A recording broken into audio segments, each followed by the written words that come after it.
How many of you clap? How many of you know what ChatGPT is? There are things, and everyone in the audience should know this, there are things coming down the pipeline on the artificial intelligence front that are just going to make your hair stand on end within the next year, because there is so much transformation going on in that domain, and that's been the case particularly for the last 6 months, that it's almost unimaginable. I figure a third of the universities will go broke in the next 5 years. So I'll tell you what ChatGPT is, just so you know, because you need to know this. And I don't know what sort of technological revolution this is. It's smarter than you. This is a big deal. So this AI system, it's a general language processing model, was released about a week and a half ago, and I went and interacted with it.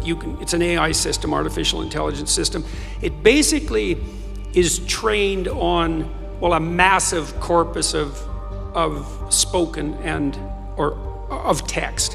So it's derived its models of the world from the analysis of human speech, essentially. It isn't using real world data yet, but that will be happening certainly within the next year. And ChatGPT analyzes a very large corpus of text, and that corpus is growing all the time.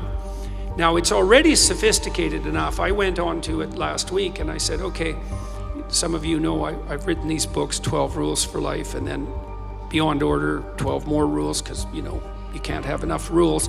And I asked it, this is what I asked it to do. I said, write me an essay that's a 13th rule for Beyond Order, written in a style that combines the King James Bible with the Tao Te Ching. That's pretty difficult to pull off, you know. Any one of those things is hard. The intersection of all three, that's impossible. Well, it wrote it in about 3 seconds, 4 pages long, and it isn't obvious to me, for better or worse, that I would be able to tell that I didn't write it. Right, and okay, and that's pretty impressive, but the fact that it could do that grammatically perfectly, right, and quite impressive philosophically. I also had it write an essay on the intersection between the Taoist version of ethical morality and the ethics that are outlined in the Sermon on the Mount, which it just nailed, got that dead right, brilliant. Again, it took it about 3 seconds. There was a computer engineer who purported to work for Tesla. He asked ChatGPT, he said, look, I work for Elon Musk, but I haven't been doing much for the last week, so I need you to write me 10 bullet points about what I probably would have done as a engineer at Twitter. What 10 things did I do last week that were productive and valuable? And oh, if you don't mind, write me the accompanying computer code that goes with each project. And it did that too, 3 seconds, and the computer code works. Right, and so, okay, so that's already there. So then a university professor did this. He thought, oh, that's interesting.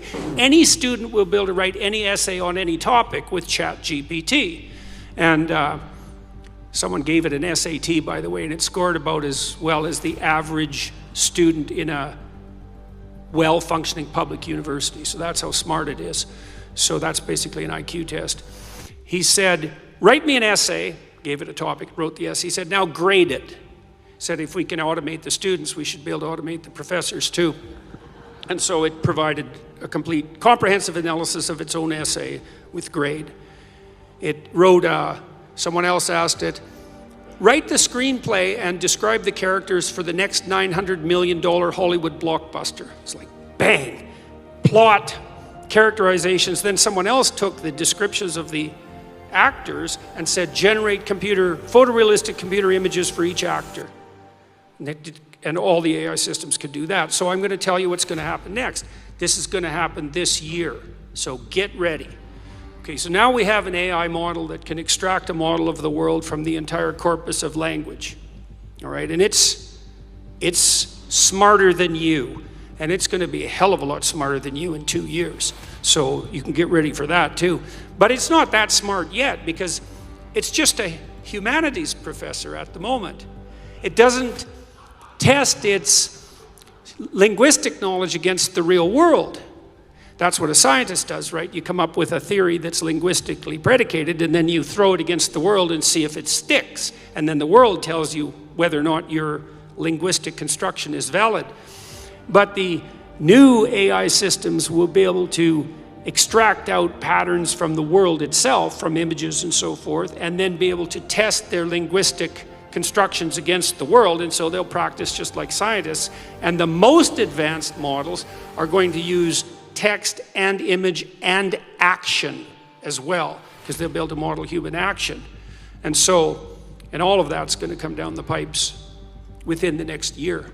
So hang on to your hats, ladies and gentlemen, because what did my friend Jonathan Pajot say? Giants are going to walk the earth once more. And we're going to live through that. And Elon Musk, one of the things he's working on, he thinks that the world will be controlled by whoever produces the most functional AI system the fastest, because there'll be a first mover advantage. And one of the things Musk has been working on for a long time are distributed AI systems, so that you'll have your own artificial intelligence to protect you against, well, let's say against Google's artificial intelligence, for starters. Yeah, or the CCP's artificial intelligence, because you can bet your hat they're working on that about as fast as they possibly can.